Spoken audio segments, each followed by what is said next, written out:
Thank you for standing by, and welcome to the Enovix Corporation Fourth Quarter 2024 Earnings Conference Call. Currently, all participants are in a listen-only mode. After the speaker's presentation, there will be a question-and-answer session. As a reminder, today's program will be recorded. And now, I'd like to introduce your host for today's program, Robert Leahy, Head of Investor Relations. Please go ahead, sir. Thank you. Hello, everyone, and welcome to the Enovix Corporation's Fourth Quarter and Full Year 2024 Financial Results Conference Call. With us today are President and Chief Executive Officer, Dr. Raj Talluri, Chief Accounting Officer, Christina Trong, and Chief Operating Officer, Ajay Marathe. Raj and Christina will provide an overview, and then we'll take your questions. After the Q&A session, we'll conclude our call. Before we continue, let me kindly remind you that we released our fourth quarter 2024 shareholder letter after the market closed today. It's available on our website at ir.enovix.com. A replay of this video call will be available later today on the Investor Relations page of our website. Please note that the shareholder letter, press release, and this conference call all contain forward-looking statements that are subject to risks and uncertainties. These forward-looking statements are based on current expectations and may differ materially from actual future events or results due to a variety of factors.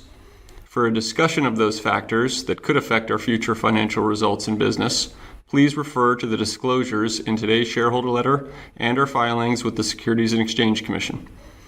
All of our statements are made as of today, February 19th, 2025, based on information currently available to us. We can give no assurance that these statements will prove to be correct, and we do not intend and undertake no duty to update these statements except as required by law. During this call, we will also discuss non-GAAP financial measures, which are not prepared in accordance with the generally accepted accounting principles. You can find a reconciliation of the GAAP financial measures to non-GAAP financial measures in our shareholder letter, which is posted on the Investor Relations page of our website. I'll now turn the call over to Raj to begin. Raj? Thank you, Rob, and thanks to everybody for joining us today. For our format today, I'm going to start with a recap of our recent results and some of our recent milestones before I turn it over to Christina for financials and the outlook. I'll have a few closing comments, and then we'll take your questions. We had a very productive 2024, especially Q4. To recap our recent achievements, first, our revenues in the fourth quarter were $9.6 million, near the high end of our guidance range. For the year 2024, total revenues were $23.1 million, up from $7.6 million in 2023. Second, we completed our top manufacturing and product objectives for the quarter by completing site acceptance testing of our high-volume manufacturing line and shipping our first samples of EX2M to customers. Third, we shipped early engineering samples of our lead smartphone OEM, with the results confirming the critical safety tests are all passing. Additionally, we received the cell dimensions as a continuation of the agreement we made with them. These dimensions are actually of the cell that they expect to be shipping in 2025. Now, we're on track now for commercial smartphone launches in 2025, pending successful completion of the customer qualification. Fourth, in line with the agreement we announced in June 2024, we also delivered our first battery packs of our first custom cells from Malaysia, with packs built in our Korea facility. In addition, we secured a purchase order from a custom battery from a second marquee smart eyewear customer. The ramp of Fab 2 in Malaysia in 2024 stands out as a pivotal accomplishment for the company. We managed to complete SAT of our HVM line in just 1 year after our first tools arrived. Yields are now well beyond the final levels we achieved in Fab 1, and we have incremental targets in place throughout the year, and we believe will ensure readiness for smartphone mass production in the fourth quarter of 2025. We now have multiple customer audits going on, serving as a strong testament to our manufacturing readiness and our customers' interest in using our products. While we remain focused on smartphones, we're also prioritizing segments where major battery constraints or supply chain requirements are creating a strong competitive advantage for our technology. Recently, smart eyewear emerged as one of these segments, and we're now in the process of developing custom cells for marquee customers in this space. Another market that recently emerged as a unique growth opportunity for us is the defense industry, where we recognized a significant portion of our 2024 revenues with conventional graphite battery products. Since the US elections last November, we observed an increase in inbound interest from drone manufacturers and defense suppliers seeking battery solutions that comply with allied country supply chain requirements. Earlier this year, we secured a sample purchase order from one of these suppliers for autonomous AI systems. While these developments are still evolving, we're optimistic about the potential upside from these. And on the product front, it's also been a very productive 2024 and Q4 for us. We successfully completed testing of EX1M, and performance results indicate that we're on track to meet targets of energy density, cycle life, and fast charging. For EX2M, we delivered early engineering samples to OEMs across both smartphone and IoT markets, and we received positive feedback that the EX2M energy density is meeting customer targets. And looking ahead, we've officially kicked off the design phase of EX3M, incorporating feedback from our lead OEMs to ensure alignment with their evolving requirements. Now, with that, I'll turn it over to Christina for the financials. Christina? Thank you, Raj. All the relevant financials are in our quarterly report and our shareholder letter. So I will speak from a high level and then provide outlook.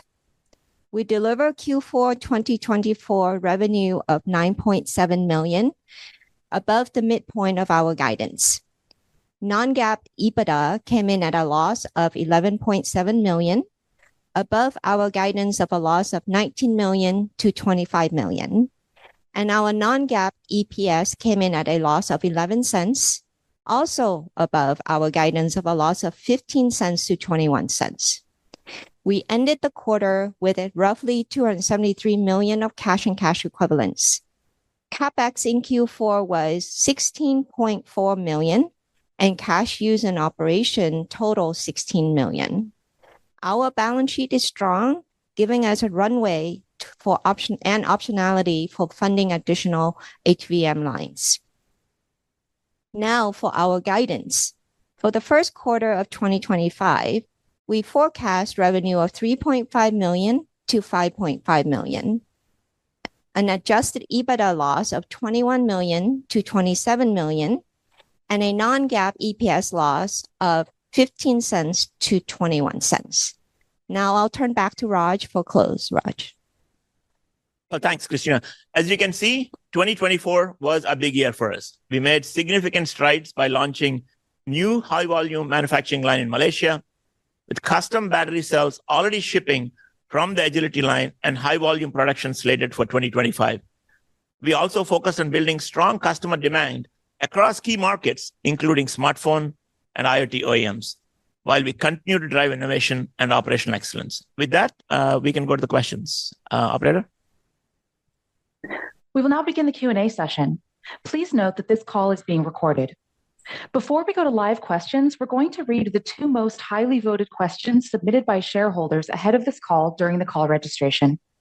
The first question is, regarding policies and tariffs implemented by the new administration, what are the potential implications for Enovix's current and future business operations and prospects? Yeah, thank you for the question. As I mentioned in the prepared remarks, we are actually getting increased interest since last November for our batteries from defense and other industrial customers in the US. As a reminder, our factories are actually in Korea and also in Malaysia, which is actually very favorable to shipping batteries into the US. So it's been we don't see much effect on the tariffs at this point. And the second question is, can you lay out the current guidance for adding lines? What is the current capacity? When will you begin ordering equipment, and how long will it take to install any additional lines? Yeah, I'll take a shot at the question, and I'll have Ajay add more color to it. Firstly, we are super excited that we completed the SAT of our high volume manufacturing line. The factory we have in Malaysia, we have the ability to add up to 4 lines there, and we put in 1 line, and that's the one we completed SAT on.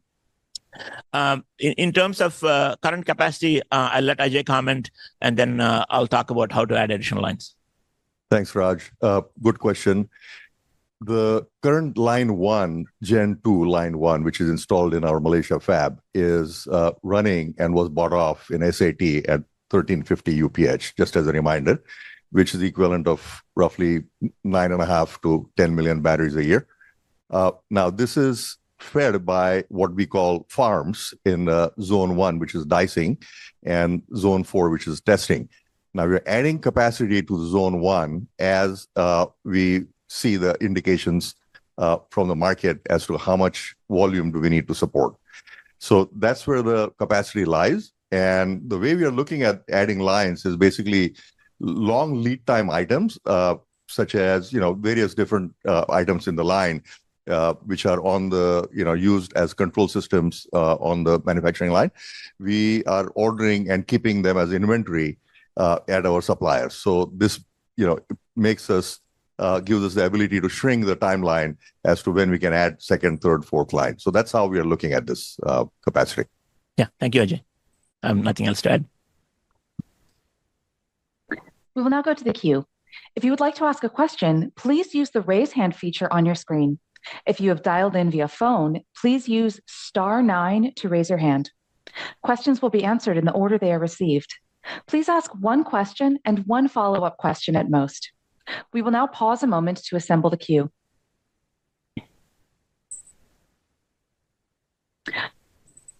Our first question will come from Jed Dorsheimer with William Blair. Your line is open. Please go ahead. Hi, thanks. Congrats on the quarter, and thanks for taking my question. I guess first one, just the drone purchase order. I'm curious, just trying to get a better understanding of the growth profile of this customer. I think you mentioned it's $1 billion, that they're doing $1 billion in revenue. And I think if memory serves, they just hit that. So I just want to make sure that that customer is kind of on that S curve of inflection.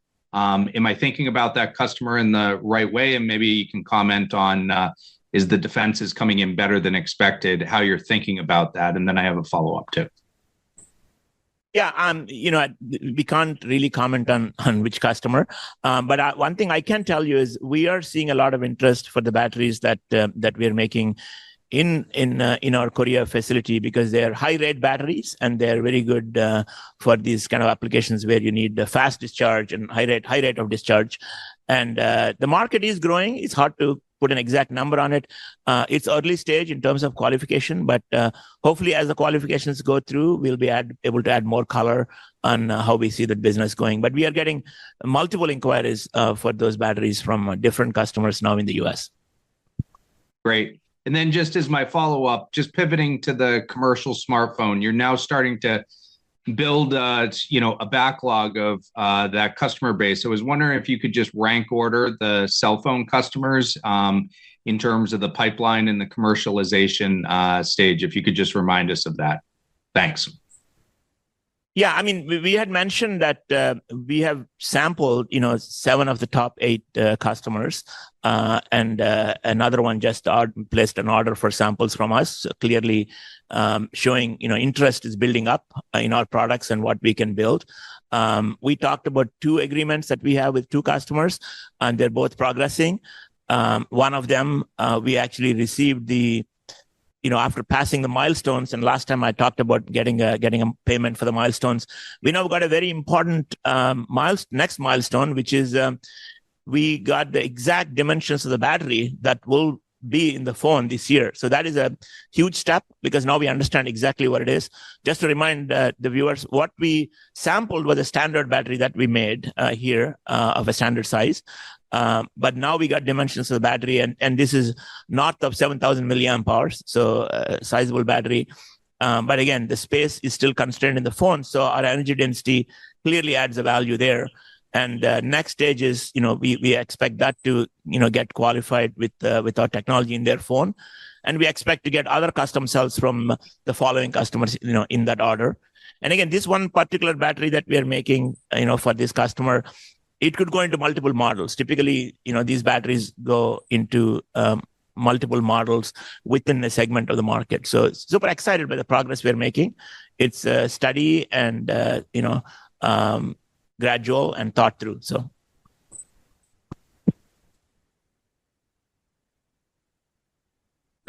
Our next question will come from Ananda Barua with Loop Capital. Please go ahead.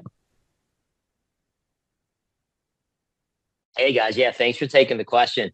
Really appreciate it. I guess Raj and Ajay is sort of sticking right there. Can you remind us for EX2M and you mentioned Raj EX3M, two things, like number one, like the capabilities of each model, and then when do you think each of those models like get into the marketplace and get to volume, and anything you can say about the volume that each of those can bring to the company would be awesome. Thanks. Yeah, the way to think about this is, we've made a choice of different anodes and cathodes and electrolytes and so on, which is our first EX1M product, where we got requirements for the customers and we sample them. We're now getting feedback from them on, we like this part, we want you to increase this part, we want you to kind of, trade-off of energy. I've said this before, trade-off of energy density versus fast charge versus cycle life versus temperature performance and so on. We are now optimizing that to meet the customer requirements. Meanwhile, we make a step forward in choosing a newer set of materials that give increased energy density, and that's the EX2M. And then we make more advances in terms of both materials and also our architecture in terms of, reducing the amount of inactive materials so that we can get more energy density. And that's, the EX3M, which we just started. In terms of volumes, it's difficult to comment on volumes at this stage because it'll depend upon which customers go to production first, how many models we get designed into, how quickly we can ramp that. And that, I think, towards the later part of the year, we'll be able to comment more, because at this stage, they're all in different stage of qualification, and we have visibility into one of the models, but there's a lot more behind that. So it just takes time to be able to answer that question more precisely. Okay, that's awesome. And I guess just as the follow-up, just Ajay, just make sure we fully understand the context around, sort of the four lines. Is it line one, you mentioned 9.5 to 10. Is there anything implied in your description of that the 9.5 to 10 can get filled in a sort of reasonable amount of time? And then you're sort of in speaking to the expansion of the lines, then you said you're sort of you'll ramp lines as things progress, or is it, you can do sort of 9.5, 10 to start per line. I think you'll probably tweak that up from there just with efficiency gains. But even inside of that line is sort of, as things progress, is that also wrapped into the line one as well? Just context around that. Thanks. Absolutely. Thanks, Ananda. Yes, the line one, as just a reminder, is what we call the universal line. So it is a line which is capable of running equally efficiently the smaller cells, which we are also feeding into the AR, VR market. I think Raj alluded to that in his prepared remarks, as well as the large cell, which we are now working on, custom cell, which is more than 7,000 milliamp hours. So it can handle all of it. The capacity kind of remains the same.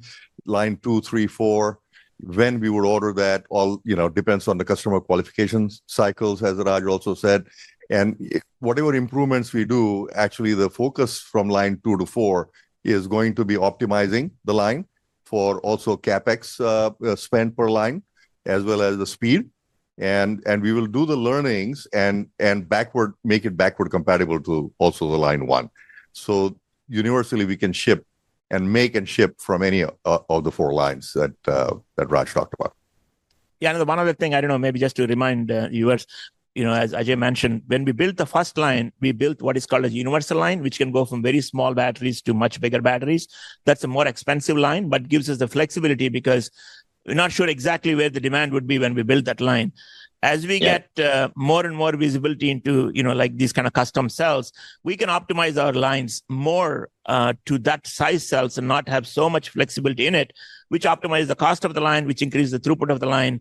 So, which is kind of like a natural evolution of how you do manufacturing as you understand the product, demand better. We optimize it for both cost and speed, right? And that's kind of how this is going to go.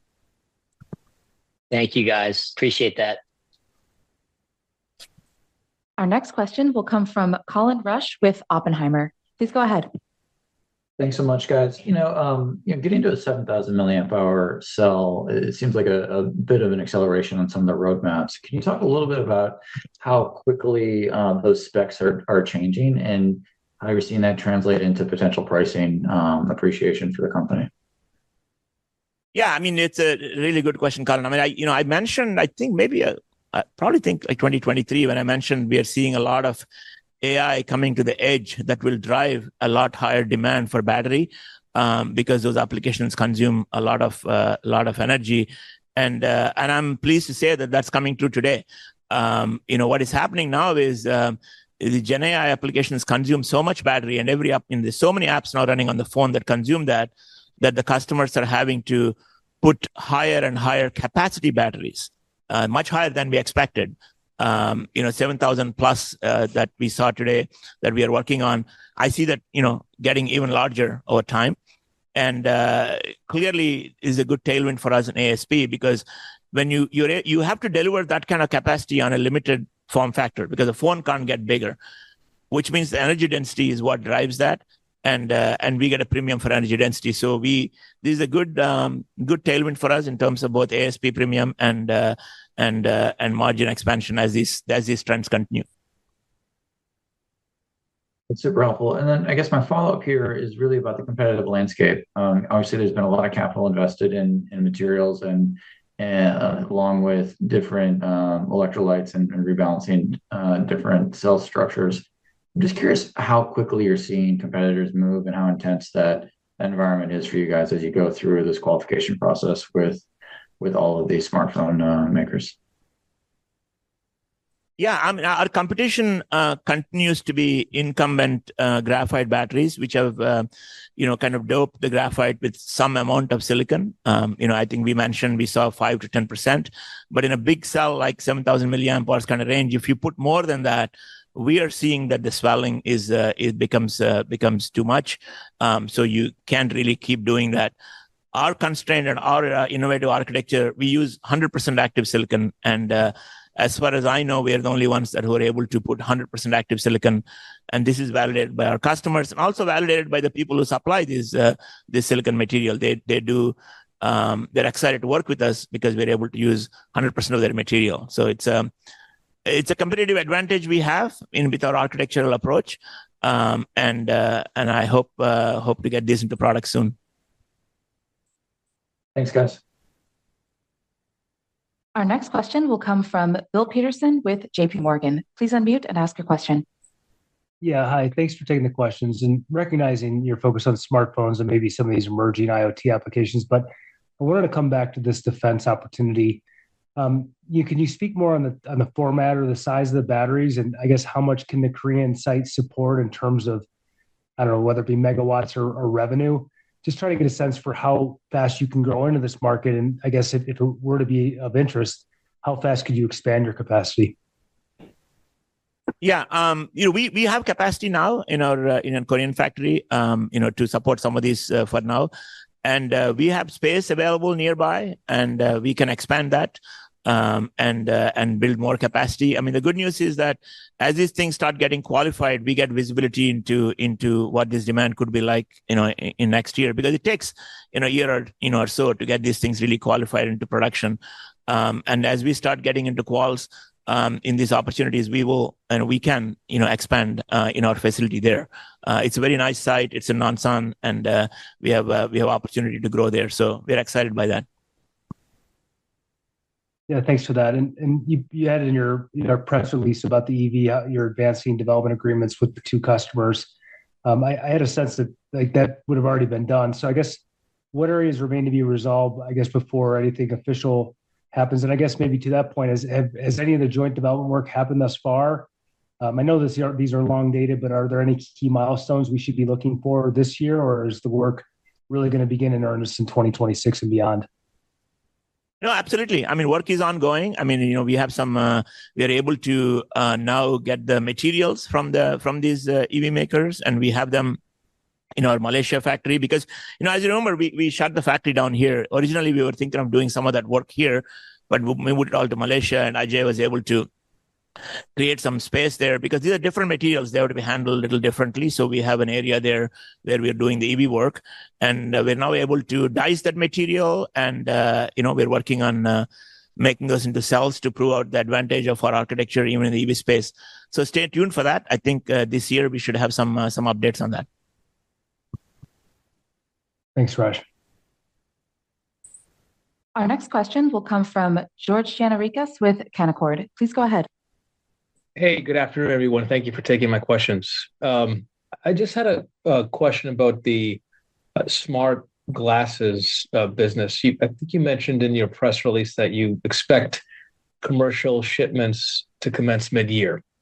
And in 2024, you had a couple press releases, one that mentioned a California company where you had an AR, VR, I think mixed headset, and another one in December that was another potential customer with a similar sort of device. So can we confirm that this commercial purchase order is for one of those two companies?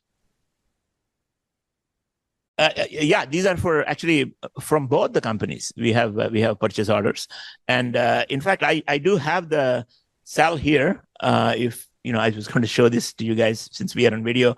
This is actually the cell that we made that goes into the legs like that. And super exciting. You see in our investor letter, we are able to not only make this cell, but we are able to package it with the battery management and so on into a pack in our Korea facility.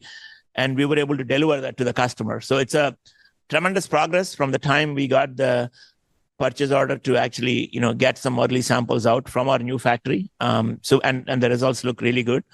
Like I said, we're going to continue to make that. And I'm kind of bullish on this market as a market that has a lot of potential in the out years, particularly because of the user interface problem has been really solved well with Gen AI. You can speak to these devices. It's always clunky how to interact with a pair of glasses before. That problem, I think is resolved pretty well. And also, I was at this AR conference, I think last month or earlier this month. You could see the advances made in the waveguide optics and the brightness of the projectors and the miniaturization. I've been in this space since I was at Qualcomm, I don't know, maybe a decade ago. But it looks like a lot of progress here, so we are pretty optimistic about that. And also the cells we make are a huge advantage because there is not that much space to put batteries in these glasses, and the applications demand a lot of performance from the battery to go for an all-day use. That's the reason we are seeing tremendous interest on our technology in this space. Now, it'll take some time to get to multiple tens of millions, but it's a good place to start. Thank you. And also on manufacturing, since the last time we spoke, you've completed your site acceptance test, and you expect to begin production in earnest in the fourth quarter this year for smartphones, at some point this year for the devices you just mentioned. What are the bottlenecks to being confident from here that you can scale that production? Obviously you've been, I'm assuming, tinkering with some of the lines, and so I'm curious as to what has to be solved between now and then to really gain confidence that you can make these the batteries in the millions. Thank you. I'll take a quick shot at it and I'll let Ajay speak. We are very pleased with the progress that Ajay and his team has made. We see cells coming out, we're shipping them to the customer.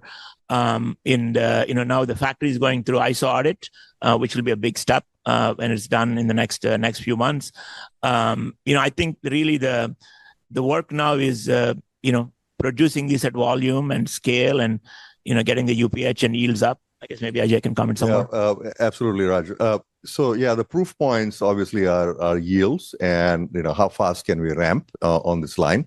The line is qualified. There is really no technological bottleneck, if you will. We are doing this with different material sets, as Raj pointed out, EX1M, EX2M at the same time, depending on what the customers are needing in terms of performance, which one is more important for them versus the other. And therefore, working with all these materials and getting the yields higher, continuously learning and getting into the ramp mode. And we are well on our way for the ramp to happen in the second half, which is exactly when we are expecting some of these things to come to fruition in terms of customer qualifications. One other thing I'll add is as we see this demand now, these are for slightly different shaped cells. So, big cell of certain form factor, a small cell like this. So some of the work Ajay's team is doing is how to get the cycle time down so we can quickly make different cells on the same machine, but what's the tooling to be done? That's going to be something that we'll continue to work on.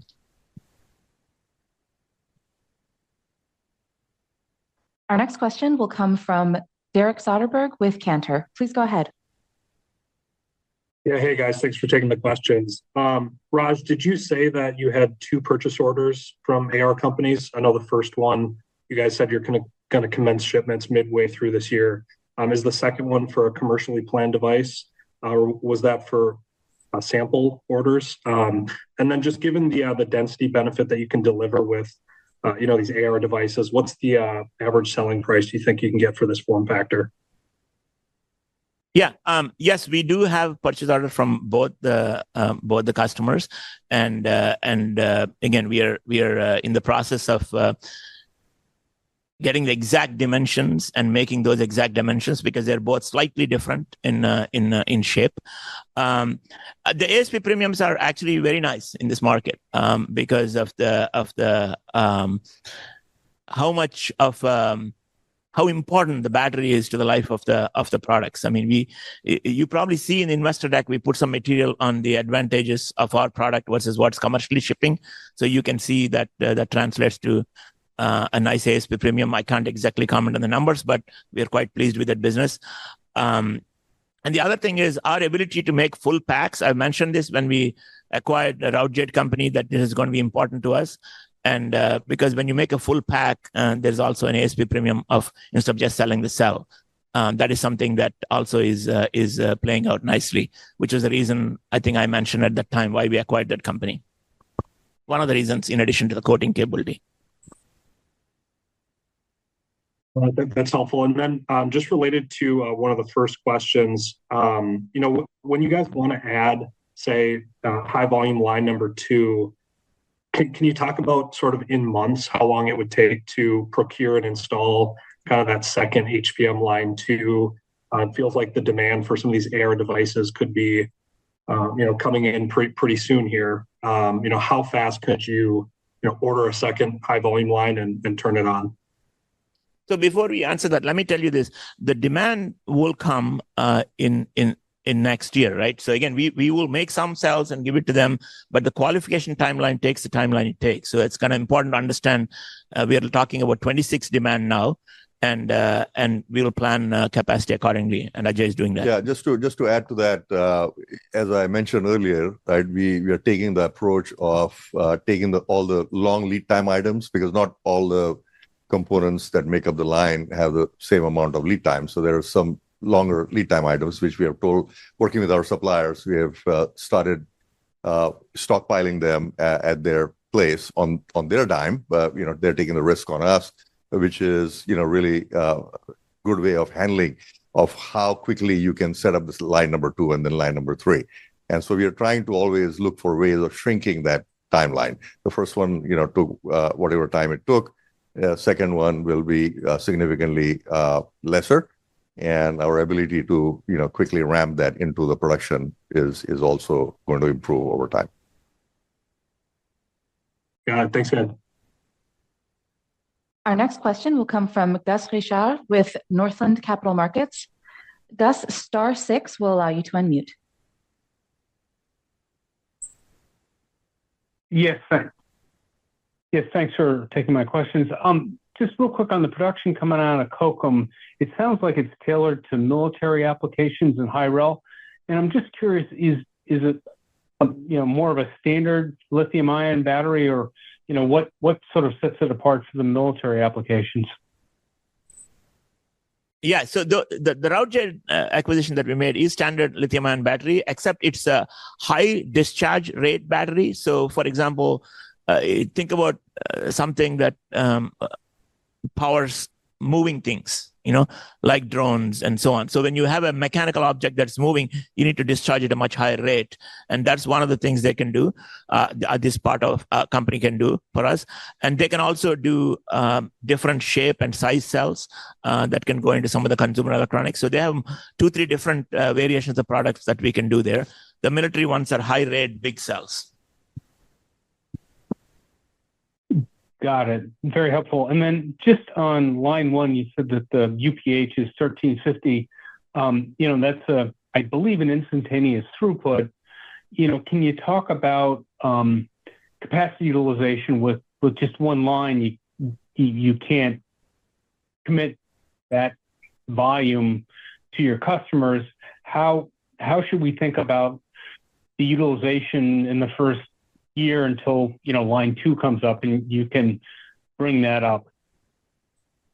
Yeah, a good question. That'll depend on how quickly the qualification cycles are running through, with several customers now in play. And a good manufacturing company would look at it, in terms of how much are you filling the line up, so that you can start ordering those longer lead time items first, followed by the other components to make up the line. So it's all gradual feedback directly coming from our customers' qualifications, actually. So that's where I would leave it. Got it. Thanks so much. Our next question will come from Sean Milligan with Janney. Please go ahead.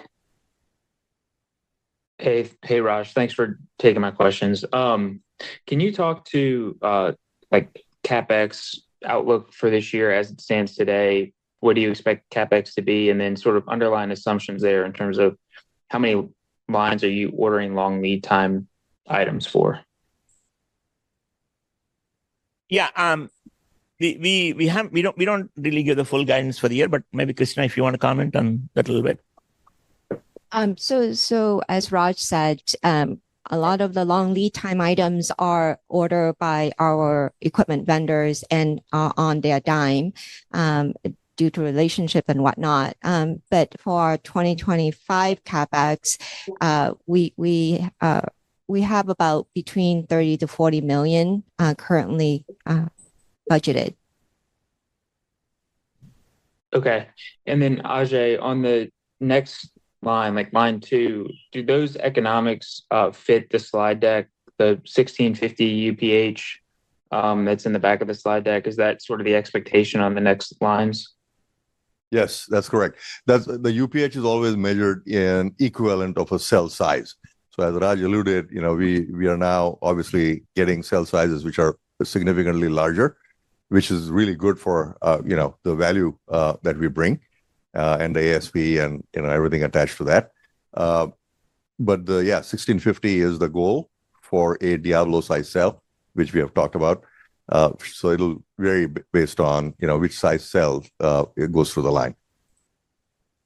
Okay, and then Raj, I know still qualifying some of those early samples with the cell phone customers.